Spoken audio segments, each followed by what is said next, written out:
इन दिनों विदेश मंत्री एस जयशंकर का बयान खूब वायरल हो रहा है। उन्होंने पाकिस्तान द्वारा उठाए गए कश्मीर मुद्दे पर पलटवार किया है। ये कोई हैरानी की बात नहीं कि पाकिस्तान ने कश्मीर का मुद्दा उठाया। वो हमेशा से ही यूएन में या विश्व के अलग अलग मंचों पर कश्मीर को लेकर अपनी मांग उठाता रहा है। संयुक्त राष्ट्र की बैठक हो या कोई वैश्विक मंच, वो इस तरह की मांगे उठाता रहा है और भारत ने इसका करारा जवाब हर बार दिया है। कश्मीर को लेकर पाकिस्तान को भारत की तरफ से हमेशा करारा जवाब मिलता रहा है। इस बार पाकिस्तान के विदेश मंत्री बिलावल भुट्टो द्वारा उठाए गए कश्मीर मुद्दे के बाद एस जयशंकर ने किसी भी देश का नाम लिए बगैर पाकिस्तान की निंदा की है। इस रिपोर्ट में समझते हैं इस पूरे मुद्दे के बारे में और क्या कुछ कहा है विदेश मंत्री एस जयशंकर ने। भारत ने संयुक्त राष्ट्र सुरक्षा परिषद की बैठक की अध्यक्षता करते हुए पाकिस्तान को यह करारा जवाब दिया। बुधवार को विदेश मंत्री एस जयशंकर ने पाकिस्तान के विदेश मंत्री बिलावल भुट्टो जरदारी की ओर से यूएन में कश्मीर का मुद्दा उठाए जाने के बाद जो जवाब दिया गया उसकी चर्चा खूब हो रही है। जयशंकर ने किसी भी देश का नाम लिए बिना पाकिस्तान की निंदा करते हुए कहा, संयुक्त राष्ट्र की विश्वसनीयता हमारे समय की प्रमुख चुनौतियों पर प्रभावी प्रतिक्रिया पर निर्भर करती है, फिर चाहे वो महामारी हो, जलवायु परिवर्तन हो, संघर्ष या आतंकवाद की ही बात क्यों ना हो। हम आपको बताते हैं कि इस पूरे मामले पर एस जयशंकर ने क्या कुछ बयान दिया है। We are obviously focused today on the urgency of reforming multilateralism. We will naturally have our particular views, but there is an ongoing convergence at least that this cannot be delayed any further. The credibility of the UN depends on its effective response to the key challenges of our times, be it pandemics, climate change, conflicts or terrorism. While we search for the best solutions, what our discourse must never accept is the normalization of such threats. The question of justifying what the world regards as unacceptable should not even arise. That certainly applies to state sponsorship of cross-border terrorism. Nor can hosting Osama bin Laden and attacking a neighboring parliament serve as credentials to sermonize before this council. जैसा आपने सुना, S Jaishankar का कहना है कि दुनिया जिसे अस्वीकार्य मानती है उसे सही ठहराने का सवाल ही नहीं उठना चाहिए।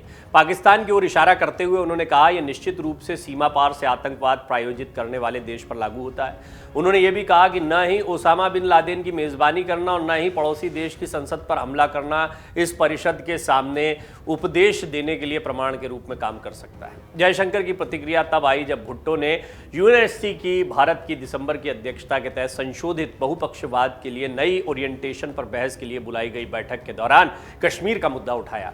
पाकिस्तान के विदेश मंत्री ने कहा कि संयुक्त राष्ट्र सुरक्षा परिषद मुख्य रूप से अंतर्राष्ट्रीय शांति और सुरक्षा बनाए रखने के लिए जिम्मेदार है। एस जयशंकर ने कहा, सुरक्षा परिषद की छतरी के नीचे बहुपक्षीय समाधान शांति को बढ़ावा देने और संघर्षों को हल करने के लिए सबसे प्रभावी दृष्टिकोण प्रदान करते हैं। किसी विवाद के पक्ष एक दिन बहुपक्षीय प्रक्रिया, एक दिन बहुपक्षीय सुधारों की वकालत नहीं कर सकते और अगले दिन द्विपक्षीय रास्तों पर जोर देते हैं और आखिरकार एक तरफा कार्रवाई लागू करते हैं।